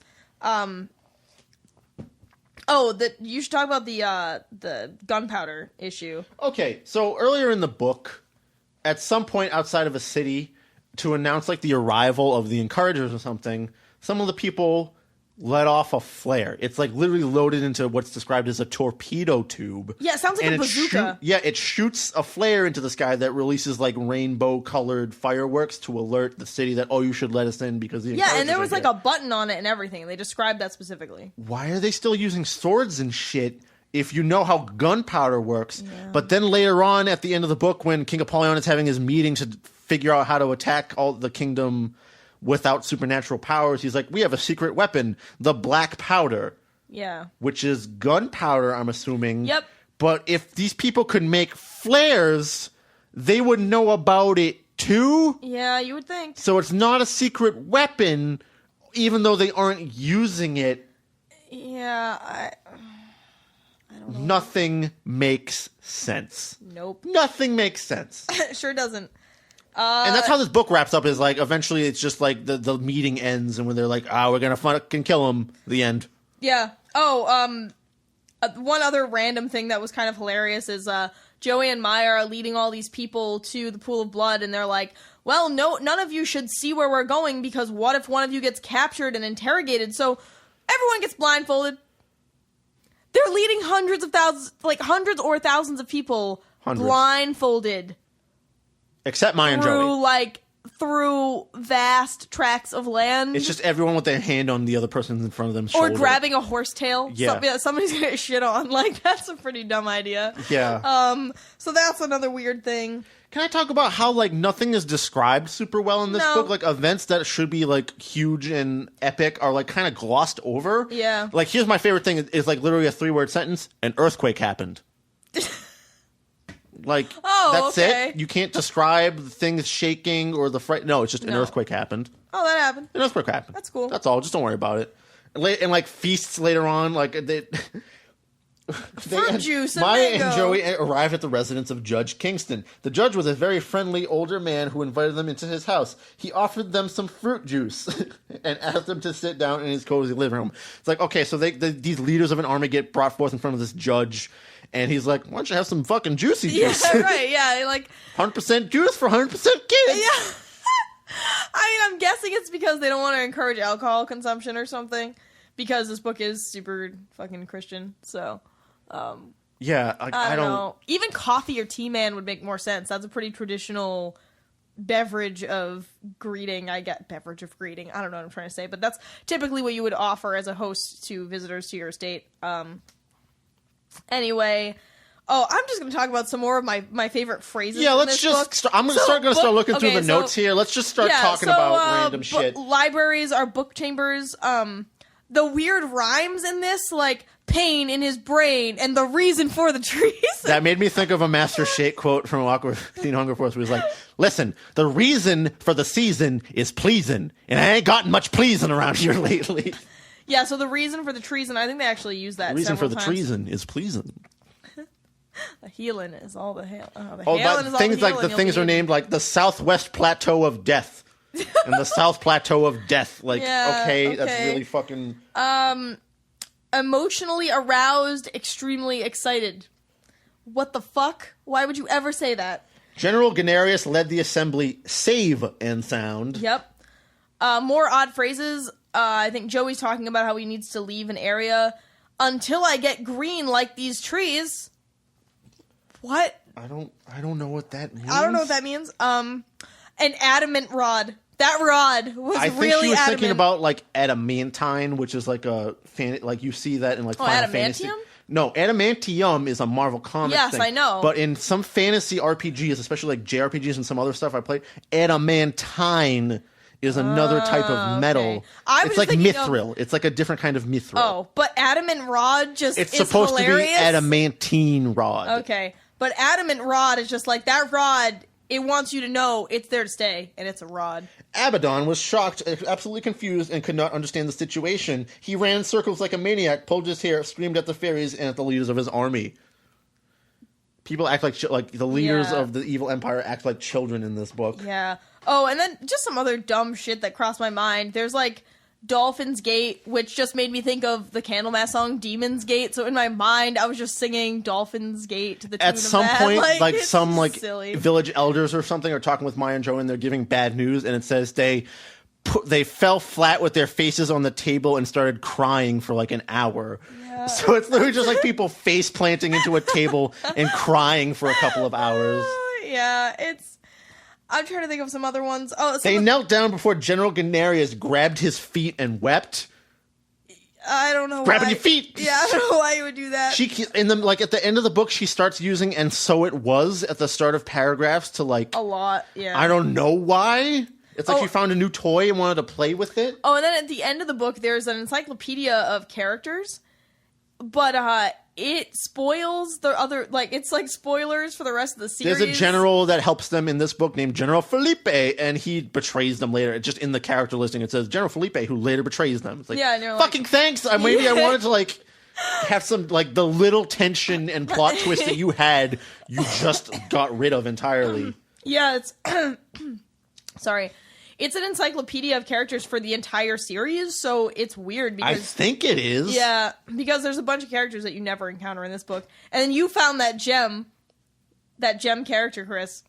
Which one are you going to have Chris to be? Cornelli. Oh, yeah, there's one named Chris Cornelli, which is like, I guess fucking Chris Cornell from Audioslave decided to become an evil general. Yeah. He doesn't really say much about him except that his name is Chris Cornelli, which I thought was hilarious. There's like a couple of digs at non-Christian viewpoints. Like they talk about at the very beginning. I don't understand these people with their evolution. Yeah, it was like, oh, these creatures in this world seem to be much smarter than our science teacher who talks about the Big Bang Theory. Big Dang. Yeah, I can't talk. The Big Bang Theory, yeah, it's like, there's okay, one whatever, chapter guys. where after the whole fighting goes down, Astradulos gives Maya and Joey some tarn caps, Tarnkappes. It's like a little bit Germanic in spelling. Yeah. And they're basically little hats that you put on and you can turn invisible, and you're invisible except for like to the forces of evil. So they're the one ring, but they're like dopey hats instead, except there's 3 of them. Yeah, they're real dopey. They look like those knit winter hats with the long tassels on the side. Anyway, and like a puffy ball on the top. But when he pulls them out, he describes, like, it says, King Astradulos pulled a white bag out of his left pocket. So I imagine, like, he just had, like, this plastic shopping like bag CVS from, bag. like, CVS that he just had, like, fucking pulls out. But later on, he's like, I always carry my own tarn cap in the right pocket of my rope. I think it's a typo for robe. Rope pocket. No, it's a typo for robe, but yeah, the typos are hysterical in this because shit like that happens. The warriors that were organized. Yep, the warriors. I'm trying to think of some other ones. Terramilli means who is like me on Earth. What? No, it doesn't. I don't know. Yeah, that's the thing. They try to have all these, special words and different language, but they're not fleshed out languages like they are in other fantasy epics. This is not Elvish. This is not God, I can't even think. Later on, the doves are talking to Queen Aquamarisha, who is captive in a water park. Yeah, captive in a fucking water park. Oh. Queen Aquamarisha was moved by the story of Maya and Joey and could hardly contain herself as she was vehemently overcome with joy. How are you vehemently overcome with joy? I mean, that's just not the right sense. By the way, later on, King Apollyon turns to Abaddon. He's like, "You're the successor for all my stuff." And his other son Pluton gets all angry, and he literally runs away and sits and cries in this water park. So I imagine this little demon kid sitting in a water park, like, "My dad just put me in the world. It sucks. I just want to look at the mermaids and the dolphins." Yeah, it's really bad. It's implied later on because some of the leaders, Apollyon kills one of these titans or something because, I don't know, he talked to him weird. Yeah. And so they're going to Pluton's like, "Look, why don't we just fuck with your dad a lot?" And that's just the there's internal dissent in the evil empire for later on in the book. But isn't there no rhyme or reason as to why Apollyon kidnapped the Queen of the Mermaids and some of her mermaid friends and made the them unicorns? But there must unicorns. be a leader because Imperator Blackpool and the 4 other unicorns, that's the name of some unicorns, are already liberated from the hands of terrible Trudy. Who is terrible Trudy? Yeah, she's never mentioned aside from this one offhand passage at the end of the book. Because the unicorns were being led by a parade of musicians who are evil, of course. Because musicians are evil, right? I don't fucking know. I don't know. And there was never a Trudy mentioned. I think, is that short for Gertrude? Holy shit! Oh, maybe that's what if that doesn't make sense because she's never referred to as that and she's not even with the unicorns. Yeah, but that's the only connection I can think of. We figure some shit out. Oh man, you gotta read the description of that one unicorn. Phaina? Yes, please. It's right here. Phaina is a yellowish white unicorn with a bright red mane and a long red tail. Everything is unusual on this animal. Her horn has double lengths in comparison with all other unicorn horns, and she also has red dots on both sides of her cheeks. So it's a Ponyta and a Pikachu crossed. Yeah, but her horn is super long. How? Yeah, it's a Rapidash and a Pikachu crossed. I don't know what a Rapidash is. They're Pokemons. I know. A Rapidash is a fire horse. Oh, okay. Its mane is fire instead of hair. Oh, there you go. But yeah, how can you walk around with a unicorn horn that's twice as long? Wouldn't that kind of make you a little top heavy, forward motion heavy? I don't know. It's just, it sounds ridiculous. By the way, it's like she's one of the doves. I think Libertine is the dove's name, by the way. Which, okay, Libertine is like the main dove for the good forces. Do they know what libertine means? That's somebody who does not give a shit about morals and does whatever the hell they want and steeps themselves in hedonism. That doesn't make any sense. And anyway, she's talking to Faina, which, by the way, when I first read it, it looked like the Y was italicized, so it looked like a J. So I thought it was vagina, the unicorn. Anyway, Faina, the unicorn. Libertine and Vagina are talking, and Vagina goes, "What is your message?" And then the dove responds, "I am in the service of King Estraduolos, the ruler over the land of Maradonia, and I am one of his informers. So, you are a spy." I wouldn't say it that way because the reality is that Apollyon has declared war on King Estraduolos. You're still a fucking spy. Yeah, you're still a spy, asshole.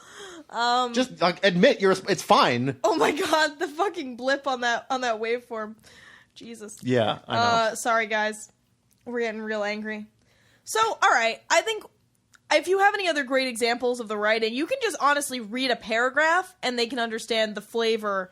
Go to Amazon, read a fucking couple of pages of the preview thing because she mercifully lets you at least peek inside before charging you $3 for the Kindle edition. We did pay $3 for this. I think, Chris, what was your definition of or your explanation of how those $3 could have been used? You could have eaten them and gotten more nutritional value out of the ink printed on the paper of the dollar. Yeah, that's probably true. That was a better use of the $3 right there. Yeah, I think you're right. Frenzy Silence is here later in the book, but we already talked about that. Yeah, Frenzy Silence. There's so many phrases and rhymes that are weird. It's all over the place, really.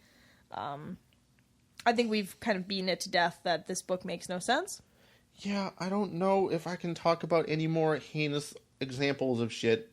I'm going to thumb through the notes really quickly, but why don't you start wrapping us up by talking about where you can contact us. Send us more copies of books, I don't know, Kindle things, because we read this on a Kindle, which is why we had so much. I don't even think we really discussed, though, our two main points about like how to encourage creative children or standards for adults and let's kids. wrap it up this way. Yeah, let's talk about that. So, with we're this an hour and a half in, so... That's fine. It's just going to be long. So, Chris was talking earlier about, can you have the same standards for adults and children, or should there be double standards? And I think, yeah, in some way, there should be double standards for adults and children putting things out in the world. You're just plain gonna have more experience. Yeah, as an adult. And you have a fully developed brain for the most part as an adult. So, again, yeah, life experience counts for a lot when it comes to creative you should endeavors. still praise the effort, especially of creative children. Yeah, and I think, for me, if I'm working with kids who are doing something creatively and it's, they put the time in, like Chris is saying, you want to praise their effort, but you always want to say, this is really good, but it can be better. Let's work on making it better together. Totally wash over what can be improved. Right. Because you need that at early stages to be able to learn how to take criticism, self-evaluate, and turn that into the motivation to work harder. Right. Whenever I see people that are better than me at music or guitar, I get a little dejected, but I turn that sort of depression into self-motivation. So no, I'm going to try as hard as they did because they worked really hard to get where they are. Yeah, of course. It took them time and effort that I could be putting in too. Yeah. It seems like Gloria doesn't, she sits down and writes, certainly, but she doesn't, she just writes whatever comes in. That's good enough. Yeah, I mean, her parents clearly didn't encourage an editing process with this. This reads like a first draft of an 8-year-old. An ESL. An ESL 8-year-old. Yeah. Or even just, first draft of a child, It doesn't sound like a finished, polished work because it's not, because it hasn't been edited, it hasn't been critiqued. Even though they claim to have been edited? Yeah, I don't really think they were. There's testimonials in the back of this book that are the fucking testimonials. fake as shit, bro. Oh, they're written with the same terrible grammar and syntax. You can't tell me that everyone that had maybe it only attracts people that have a weird grammar failing in their brain. Yeah, no. Yeah, we should read some of the testimonials. They're pretty funny. But, when it comes to kids, you want to obviously... But, explain to them that some of the things they're doing maybe could be better. You can try to submit it to a publisher and they might get rejected or maybe they could fucking take it. Yeah, you never know. But you should teach them, I know that sucks and you feel bad that, you didn't immediately have the best thing ever, but no one's immediately going to have the best. Even if you do have the best thing ever, if no one's heard of you before... It's going to take time for you to build a fan base or build your own art so that it's better. Especially, you should never expect the first creative endeavor you have to like blow the doors off of everything. Yeah, definitely not. I mean, we're both musicians, so we've been through this process as musicians in our life. I mean, neither of us are still going through it. Yeah, neither of us are artists or writers. I mean, I enjoy writing in an academic way. I've written some short stories that you've edited, and I have an interest in pursuing but that's like kind of spare time stuff where Gloria does the same thing too. She has many fingers in different creative pursuits, and I think any creative person kind of is naturally attracted to different stuff like that. Yeah. But at the same time, you have to kind of pick and choose where you're focusing your energy and how much time. Like, I could be writing this fantasy novel thing. Yeah, that when I was but younger, it's back burner shit while I carried my real passion, which is music. Exactly. Like when I was younger, when I was like 13, 14, I was like writing poetry, and I was, a photographer, and I was a model. Wrote like a terrible fantasy thing that might be worse than Maradonia, but I didn't like self-publish and put it out there. I threw it away when I found it again. Yeah. I mean, and I thought that I liked photography and modeling and all this shit, but as I got older, after I was done being a teenager, I was like, okay, these aren't really worth my time. Like, I might enjoy these things, but I'm not the best at either of them. There's plenty of other people that are way better. I really, music is really the thing I care about. So, like Chris, I sort of threw aside those things that I had dabbled in and really focused on something that I come back to them. If I wanted to, but like you're on both album covers of my like electronic chill stuff. Oh no, you're telling people about that. Oh god, they would have figured it out eventually. Yeah, so it's fine. Yeah, I mean, so there are pictures of me still floating around out there in the world, but whatever. You're not marketing it like you're the next Tyra Banks. Yeah, dude, I'm not telling anyone about it because I know it's not that good. And it's just something I did for fun and as, kind of a creative dabbling, which kids do. And even adults. But so, anyway, I think the point is that it's kind of good that her parents were supportive of her effort, but they didn't temper it with realistic expectations, right? The ability to self-evaluate and criticize and take criticism from others. They clearly didn't actually let an editor edit this. Yeah. They must have just paid someone all over to Gloria's be called page the editor. Is like staying positive, but by avoiding listening to criticism and ignoring it outright, which... It's one thing to say, like, you can't, like, if you're famous on YouTube especially, you can't sit through there and read all the fucking bile that's going to be posted about you because there's more people that are going to be, they don't like what you do. So sometimes you shouldn't spend your time reading stuff that's just outright, like, fuck you just because you're you and it's not constructive at all. Yeah, but constructive criticism is necessary. I mean, even if it hurts, I've had people say some stuff about, me and it was tough to hear, but you have to take criticism. That's fuel for self-improvement. Yeah. It's not like, of course we're not going to be amazing immediately. No. We have to work at it, and we still have to work at it. You're always honing your craft. I mean, there's never a point. Even with this podcast, which we do for fun, I make an effort to try and like ad-lib more jokes, and I'm trying to be a little better about improv-y stuff, and we talk to each other about like how we can talk better. Yeah, we try to structure the episode in a way. I mean, it doesn't always work. But... I have a weird... ever since I started listening, I have a weird thing about how I pronounce my S's on this thing, which just kind of annoys me that I'm trying to fix, but it's kind of just honestly, so ingrained in my speech that... It doesn't... I don't think there's a problem with it. I think I sound a little bit like a Daffy Duck with... No, you don't. But... Yeah, I think that essentially the problem here isn't Gloria Tesch. It's her parents, really, who are... At this point, it's also Gloria. Well, yeah, she's old enough now. But again, like I said, she's grown up in this environment, and it's really hard to pull yourself away from that if that's all you've ever known. If you have enough money to wrap yourself up in this unrealistic fantasy world and you live in it, you don't know anything else. Especially if your parents constantly silence any dissent. And pay for you to just have some exposure, however fake or they've gone so far as to make fake websites, like websites that are supposed to be like, oh, the next up and coming celebrity, but it's all about Gloria. It's obviously made up just to serve her ego. Sock puppetry at the extreme. Yeah, it's really bad. The sock puppetry is kind of out of control here. I just can't imagine why these people continue to do this. It's very strange to me that two adults... wouldn't you rather spend the time actually getting better? Yeah, wouldn't you rather spend all this money and time paying for lessons for Gloria, for writing and acting, and, getting her coaches or something like that? I feel like that would be a better use of that money. But, it's honestly kind of a sad story, I think. A little bit, because, like... Yeah. Another thing I wanted to ask you really quick is, like, do you think this could be salvaged? Do you think there's any sort of rewriting or redoing or editing that could have made this a palatable book. Not even a good book, but like a book. A book, yeah. Honestly, I hate to say it, but I don't think so, because the ideas, it's basically the Chronicles of Narnia with less plot and with a bunch of even more Christian overtones, if that's even fucking possible. Insane contradictions. Yeah, because you'd have to throw away everything except for maybe the names. Yeah. And the scenery, I guess, but yeah, and the general arc of like they're being tested and then they have to lead this army. But how they the way they solve the problem at the start or at the end rather isn't even that good, because the king could have just sent everyone to the so there's not even an arc. No. That's why when I got past the climax, I was like, that was the high point. Yeah, I didn't realize that. Like I was saying, the book ended kind of abruptly for me because I was expecting something else to happen, and then suddenly it was just over, and I was like, okay. So yeah, I don't think it could be salvaged. I don't. That's why I want to see this movie. Oh, the movie, which apparently has wrapped production. Yeah.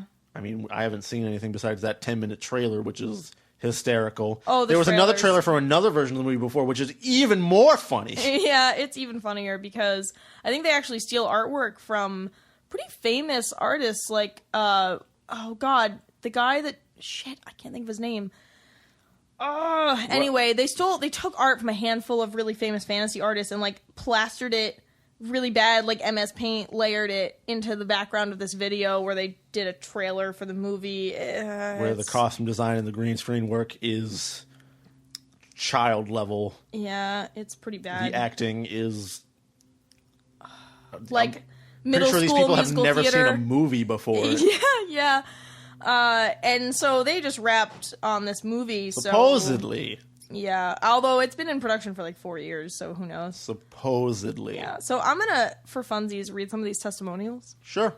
So in the back of the book are testimonials from people who have supposedly read this book and supposedly like it. There are far too many here, and like Chris was saying, many of them have similar grammar and syntax to the writing in the book, so it's very likely that these are fake or, at the very least, paid for. Yeah, I can't imagine any of these. Yeah, I'm just going to read a bunch of them because they're great. The world's youngest novelist, Gloria Tesch, launched a promising fantasy series with her Maradonia chiller. Fast pacing, superior characterization, and a sound storyline. A winner. There's a couple of times where it's described as a chiller or chilling. It's that's not what that is, bro. Yeah. That's like a horror book or something. I purchased Gloria's book, Maradonia and the Seven Bridges, as a present for my grandchildren. I read the book by myself, and I have to say, after reading it, I felt younger again, and I should have read this kind of literature earlier. Gladys T., 94, educator. Yeah, no. No, that didn't happen. That's not real. That never happened.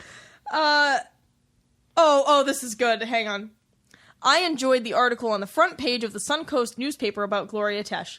Very encouraging and inspirational. Can't wait to see how Gloria's career continues to grow. Roger T. Wholesale.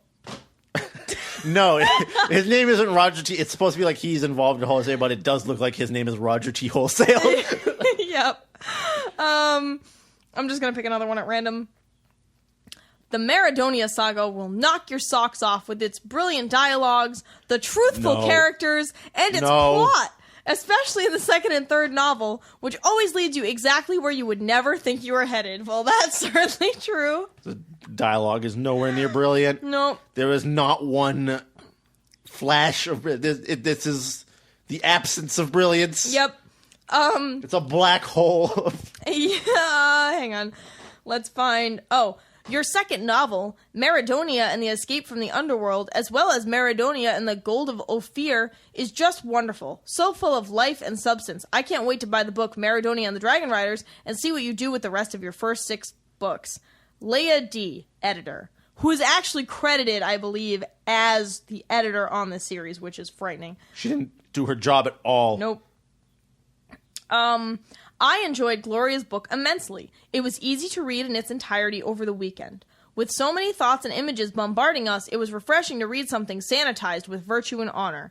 I was impressed that such a young writer was able to capture the vision and emotion contained in the story, and that as an adult, I could feel and see the meaning of the words on each page. The fantasy and magic in the story were alive and entertaining. I would not hesitate to read it to a child without censure and would think it entertaining for anyone young at heart, tired of negative themes thrust upon us daily. I think we'll be hearing for years to come from Miss Gloria Tesch, who is a sweet, unassuming, innocent young lady whom I had the pleasure of meeting at her book signing at Books A Million in Port Richey, Florida. Nancy B. I still don't think that happened. That's not real. And I mean, I'm sure that she's purchased the ability to have a signing at a bookstore, but who shows up? I don't know. Give us a There's couple a more. few- Give us a couple more. This is like, again, from Leah D, editor, this is a second testimonial from the same person who is on their payroll. Hi, Gloria. I just finished my second read-through of Maradonia and the Gold of Ophir and Maradonia and the Dragon Riders. It's a triumph! I'm shouting because it's all in caps and has 3 exclamation points. Gloria, my love, your writing has evolved so much. The dialogue is fantastic, and your transition from chapter to chapter is very smooth. I have a couple of favorite scenes. When Alana and her mother Lindsay meet their respective demises, and the Fucking storm spoiler takes alert. over the ship at sea. You got the tension in these 2 black moments perfect. What a magical, epic journey! I truly got lost in it and swept away in the story. Gloria, your imagination is limitless. There were so many aspects that I enjoyed that there are too many to list here. It's incredible how Maradonia has an unexpected surprise around every corner. The writing is true literature here. I feel humbled to be a part of this. The writing is true literature. That's also written like weirdly. Yeah, like, fuck yourself. That's the thing. Even these testimonials are not written well. I guess whoever that editor was, like, if she's real, then paid yes men must feel pretty good. Oh my god, wait. There's a really long one from Armando N., a psychologist. I think I need to read this. Yeah, that one's my favorite, actually. The stories of this 14-year-old novelist are just overwhelming because of the simplicity, and they show from their psychological proportions in the life of the siblings, Maya and Joey, and in their fight between good versus evil, a far deeper substance, basically a story behind the story, and this is one of the reasons why I believe that the Maradonia saga will certainly have a longer lifeline in the future than the Twilight or the Harry Potter series. But there are other reasons. Okay, that was all of that except for the "but there are other reasons" was one sentence. And that wasn't even written well. I don't think a psychologist would ever write that way because psychologists know how to write succinctly and they know how to write properly. You would so anyway, assume. But there are other reasons. So these are all bullet points. Maradonia is not just entertainment. Maradonia is a lifestyle because it meets our longings. Holy shit, I don't think I read this far. Maradonia is a lifestyle because it meets our longings to experience the truth of life, love, and death. This Maradonia new lifestyle is able to help the reader better to understand life itself and his role in his own family, the nation, and in the universe. The encouragers are able to encourage every reader to discover their own gifts and abilities. The Maradonia books, I believe, will play, sooner or later, an important role for fans, middle readers, and young adults, and they are a must-read for parents, teachers, and librarians that will serve as a bridge to growth in knowledge, faith, and in the understanding that there is power in positive thinking. Holy fucking shit! Holy fucking shit! Yeah, I don't believe any of those. I don't think any I don't of believe any of those. I'm sorry. The only ones that I think might be maybe real are the really short ones that are like, saw your article in the paper, what an inspiration to everyone, keep up the good work, Brandon M. Like, yeah. Maybe he did a cursory reading of that article and thought, hey, a young girl doing stuff, whatever. Or there's like one from supposedly a child. Let me see. I am 11 years old and I am already on chapter 26. Love your book. My teacher says it is really making a difference in my reading. Thank you for signing my book. Angela T., student. Like, I don't think a teacher would say that, but maybe a kid liked it once. I don't know. All right. That's enough of this. By the way, there's like 24 of these testimonials in the back. That's enough of There's this. like 24 of them. Maybe more. Let's finish this up. Yeah. We're close to 2 hours. This has been the longest running Terrible Book Club yet. I hope you enjoyed all the stuff we had to talk about this time. I'm not quite sure what we're reading next. We're going to figure that out later. So I'm going to try and wrap this up pretty speedily. You can contact us with more books or like book donations. In fact, maybe if you want to email us, I can tell you where to send them. terriblebookclub@gmail.com. Terriblebookclub.libsyn.com will take you to our page where everything's nice and organized, including our crossover episodes with other podcasts. Yeah, we have a crossover episode with The Color of Air. Yeah, we have a Twitter now. Yeah, I don't really know how to use it, but I have it. I'll help you out. Terrible Boo Club with a K. No, Terrible Book Club. Yeah, okay. Terrible Book Club. We love terrible books. We love. It's Terrible Book and then LUB at the end. Yeah, so. yeah. Sorry, I ran out of characters. Yeah, you can contact us there. Why don't you had a friend that you wanted to mention. Oh, yeah, actually. So I've been meaning to talk about my friend Gordon's podcast. It's called Pood, P-O-O-D, P-O-O-D. They're also on Libsyn. I believe that they have a Facebook presence as well. They're a bunch of dudes in Canada that get together and talk about random garbage. Sometimes it's heavy metal. Sometimes it's just random current events. It's kind of just like a general bullshit thing. Sort of like, yeah, dude, I guess. So I think it's a rotating cast of like 3 or 4 people, but my friend Gordon is he listens to Terrible Book Club. He's a pretty loyal listener, so I figured I would plug Pood. Same thing with The Color of Air by Greg Massey, who was on our last sort of crossover episode that we released before this. He has the podcast with The Color of Air where he talks with musicians, usually a little local to Boston, but sometimes outside of that too, just sort of about their creative process or the, how the life of a musician. And he has some insight into that himself, so he usually has pretty good questions to ask people. So if you're interested in something a bit more highbrow than us, but not always highbrow. Yeah, I mean, and Pood is just hilarious. I mean, it's really funny if you like kind of gross humor, and if you're into heavy metal or just making fun of current events, it's really good. But yeah, I would check those 2 out. Yeah, so that's it for this one, I guess. I don't know what we're reading next time. Yeah, we're not sure yet. I've still been going through my Malazan book. I'm pretty close to the end by now. So that's your good book? You're still on Malazan? I'm swamped with so much other shit musically right now that I have to focus. Too. Like, I wrapped up mixing and recording the electronic thing. We're going into the studio with the Doom band next weekend. Yeah, and in God. 2 months, It's my terrifying. other band, Graveborn, is going into like a proper studio for a week to record there. So all of my energy is going towards being prepared for those things.